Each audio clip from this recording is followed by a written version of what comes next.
Simplify x times the quantity 2.25 plus 1.25 plus 0.75.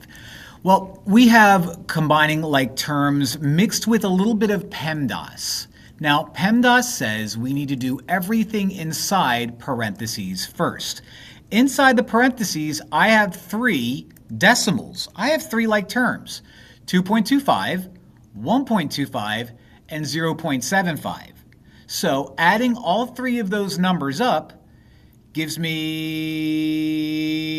I can do it, 4.25.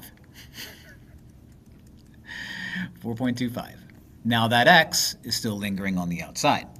Well, multiplying these two guys together, x times 4.25, we know that the number is the coefficient, it goes out in front.